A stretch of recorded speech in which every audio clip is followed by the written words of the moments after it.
Good afternoon, Madam Speaker, and thank you for the opportunity to speak into this House to Bill S-5, a very important issue that is seizing Canadians today.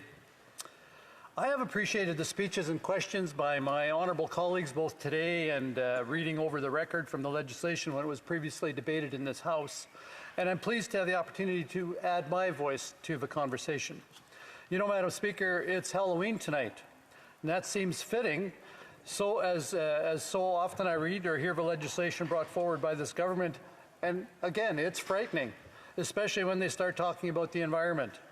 I feel afraid because I'm wondering what new pie-in-the-sky policy or target are they going to propose now?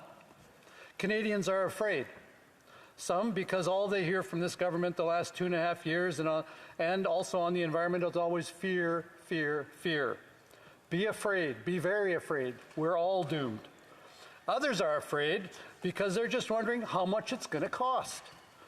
Justifiably concerned, given that this government has already spent somewhere in the region of $100 billion in their efforts to fight this climate change. And achieved? Negligible. We have a carbon tax that's going to be tripled, tripled, tripled. And it has nothing to do with reducing emissions, but it has everything to do with taxation and wealth redistribution. The carbon tax may not be driving down emissions, but it sure is driving up inflation.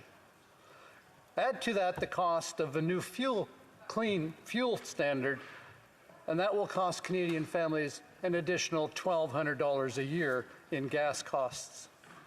The government's much-touted carbon action incentive payments doesn't come anywhere near the amount my constituents in rural Manitoba have to pay to fill their vehicles. Nowhere close. Now there's an additional $1,200 coming. Canadians are no closer to a clean environment, just poorer. Banning single-use plastics, which thankfully they have yet to accomplish given that the single-use plastics were somewhat important in fighting COVID the last 2.5 years. And as my friend, the member from Regina Capel, noted in his excellent speech on this bill earlier this month, a speech from which I will be drawing conservatively, if not liberally, that 93% of the plastics that wind up in our oceans today come from 10 rivers, none of which are located in Canada. It also takes nearly 4 times as much CO2 to make a paper straw as a plastic straw. That and the whole saving trees thing which had the government actually managed to get a few of the 2 billion trees they promised to plant into the ground, it may not have been a big issue. But that's always the MO of this government. Make a big splashy announcement with a nice backdrop and a myriad of ministers nodding solemnly behind, and something big and symbolic, utterly unachievable is supposed to happen. Slap a big price tag on it, paid for by the taxpayers, and then demonize anyone who dares question this government's plan or judgment. Put it another way, every time the government does this, they're taking money from Canadians who pay their taxes in good faith, expecting some bang for their buck, and they don't get it. It's like a giant Ponzi scheme with the government saying, give us your money and we'll invest it for you, and here's the amazing substitute or unrealistic return that you can expect. And they don't get it. Only the people running the Ponzi scheme reap the benefits, while those who invested just get poorer. Put it another way, Canadian families keep getting tricked, while Liberal cronies keep getting all the treats. And speaking of treats, perhaps the next time the Prime Minister or the Finance Minister want to talk about how they understand the plight of Canadians who are skipping meals so their kids can eat, the PM can tell Canadian parents just what a bed in a $7,000 a night hotel room feels like. And I'm sure that the meals weren't that shabby neither. They're also likely to have some pretty nice hotel rooms in Egypt, as the Minister of Environment prepares for his annual pilgrimage of failure to COP27. Let's think about that for a moment. We want to reduce emissions. Hey, I know, let's fly 35,000 people to the Middle East. It's tough to know what will be worse, the emissions from all those private jets or the hot air from the delegates pontificating about how we're all doomed if we don't start eating bugs and insects. You know, After 27 years of conferences with nothing to show but some photo ops and frequent flyer miles and a noticeable increase in emissions, you'd think that maybe Zoom could have been an option. But that's just not as much fun, is it, Madam Speaker? Speaking of fun, as we're having this debate tonight, thousands of kids are going to be out trick-or-treating this evening. We always told our kids, be careful. Be careful who you're accepting treats from and what you're receiving. Always have Mom and Dad check your candy first and make sure it's safe. Only in this case, we've got a nanny state and a government who wants to parent Canadians, and they're the ones providing the tricks, guised as treats, that will harm them in the end. Perhaps it's a better analogy of what our role is as His Majesty's loyal opposition. The Honourable Member for Sandwich Gulf Islands. I'm very sorry to interrupt my honourable friend from Provencher, but I'm looking forward to hearing anything about S-5. The Honourable Member has a point. We are 4 minutes left on the speech. The Honourable Member could get to the object of the debate, please. We want to offer a careful assessment of the government's plans and policies and how they're going to affect Canadian families, to protect Canadians from government overreach and from bad legislation that ends up costing them their money for which there's no return. Because when it comes to this government and the environment, we have a track record of fear and a track record of failure. So when it comes to this particular piece of legislation, I want to tell this House that I will be supportive, at least to move it to committee. Hopefully there, some of the real issues can be discussed. They can be given the proper consideration, although I am cautiously skeptical. Conservatives are willing to work with the government on this legislation because it is important. It's important legislation. We all agree that we want a healthier environment. We all care about this planet, and we want to not only preserve it for our children, but leave it in a better condition than when we found it. And I think those are things that we agree on. As Conservatives, we have a long track record of accomplishment, of enacting strong and tangible environmental protections. No pie-in-the-sky promises. Not policies based on fear-mongering and ever-moving, but never-reached targets, but real, down-to-earth, common-sense efforts with clear, achievable metrics, realistic goals, proportionate, Madam Speaker, to Canada's share of the problem.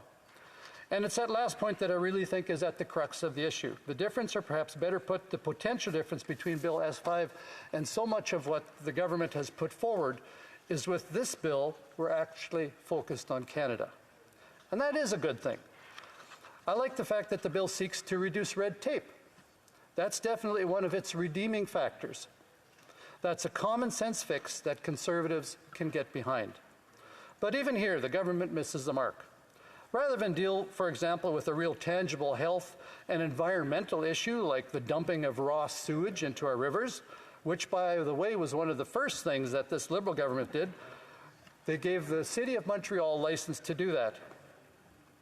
So the next time you hear a Liberal minister stand in this House and tout that their government's first action in office was to lower taxes for the middle class, think of shewage.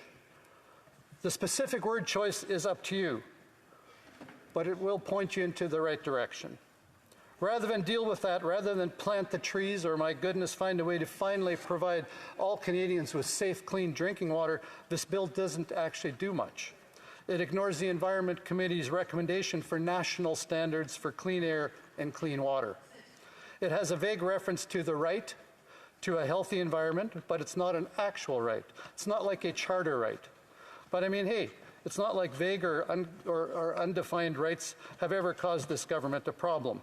We can think of a MAID, we can think of vaccine mandates or Indigenous issues. But there's no metric for implementing, or for that matter, adjudicating an ill-defined right. That isn't really a right. This point has been raised by numerous members across party lines. The member for Regina Capel put it succinctly, when legislation is ambiguous, it really sets it up for litigation. Why? Well, to play off what the member from Sandwich Gulf Islands said earlier this month, you can't back up platitudes with legal action. And again, here I refer to our Conservative record. Clearly defined and reasonable goals with clear metrics leading to real results for Canadians. I'm all for updating and slashing red tape, providing there's clear, unambiguous, effective legislation in place to protect our water, our air, and by extension, our citizens. Questions and comments. The Honourable Parliamentary Secretary to the Minister of Environment. Well, Madam Speaker, I want to thank the honourable member for his remarks. He represents the riding next to mine, Provencher. I'm from Winnipeg South. Madam Speaker, I just wanted to know if the honourable member recalls that it was Stephen Harper who added CO2 to Schedule 1 of SEPA, the gas that is primarily responsible for climate change. And given that his riding is next to mine, Madam Speaker, I do know that the Red River flooded this year. Half of his riding was underwater, Madam Speaker. The worst drought in 70 years. Last year, the wettest year on record this year. Does he believe climate change is real and that it should be a major focus of this House and that we need to use all the tools in our toolbox to combat it? The Honourable Member for Provencher. I want to thank the member from Winnipeg South for that question, and it is true what he says, that his riding is adjacent to mine, and when he needs good employees, he knows where to cherry pick them from. And that's not lost on me neither, Madam. But in regards to his question, he did note that half of my riding had flooded. That's, I would say, a gross exaggeration of what actually happened. The Red River did again flood this last year, and I'm surprised how often these 1 in 100-year floods actually happen. Do we recognize that there is climate change? There's always been climate change, Madam Speaker. There will always continue to be climate change. I think the question is, which we don't address in this House, is what part do we as humans impact that climate change, or do we impact it at all, or is it because of forces outside of our control? Honourable député de Beauport. The Honourable Member for Beauport-Limoilou. Thank you, Madam Speaker. Among the things that the bill intends to amend is the list of toxic substance that I believe is quite interesting.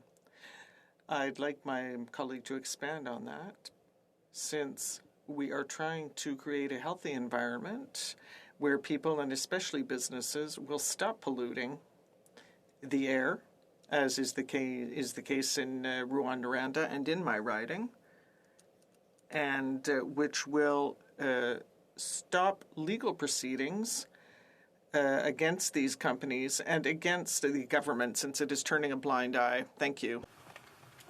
Well, thank you to that question from the member from the bloc there. And I think an important part of this bill is actually looking at the list of toxins that need to be examined, and that these are things that are very important. We need to make sure that the list of toxins that are on that list of banned substances are there for a reason. The study needs to be done. The science needs to be researched.